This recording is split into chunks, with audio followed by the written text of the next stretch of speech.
Hey everyone in Southwest Missouri. Thanks again for tuning into my legislative recap video. Following last week's passage of the SAFE Act and the Save Women's Sports Act, this week seems a little bit more subdued in the Missouri Senate. I'm pleased to report the SAFE Act is now making its way through the House and it's been referred to the General Laws Committee. I've had the opportunity to visit with my former colleagues in the House to discuss the bill, and I hope to present it to the committee soon.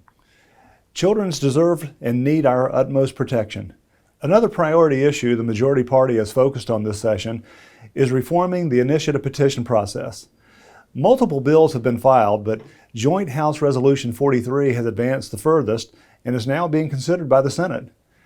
I call myself a constitutional conservative. I'm completely for reforming the initiative petition process, but because of my beliefs, I want to make sure this is done in a manner that increases representation and complies with our Constitution.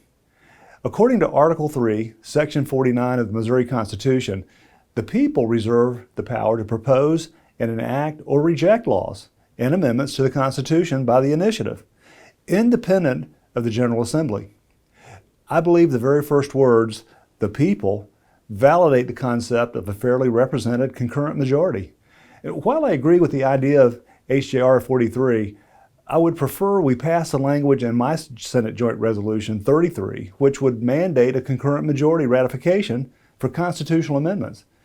This means passage of any such change would require both a simple majority of the votes cast on the measure statewide and a simple majority of the votes cast in a majority of the state representative districts. My resolution mirrors fundamental and functional American processes in place today, such as the way presidents are elected by the Electoral College, not popular vote. Oftentimes, rural areas in Missouri are mistakenly perceived as flyover regions, with little or no influence on the policies passed as amendments. Requiring concurrent majority in our House districts to pass an initiative will ensure rural voices are heard and are relevant. When it comes to amending the Constitution, we must make sure Missourians in every region of the state have a say. I'm pleased to report my Senate Bill 133 is on the calendar to be taken up for third reading and final passage this week.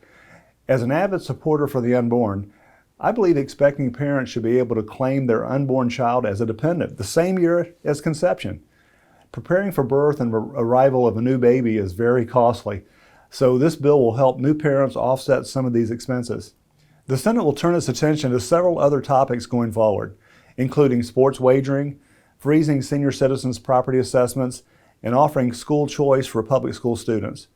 With only 6 weeks remaining in the 2023 legislative session, there's still a lot to do, including passing an enormous budget. Please let me know what you think about the work the Missouri Senate is doing. Thanks again for listening and taking interest in the legislative process. Until next time, I'm Senator Mike Moon.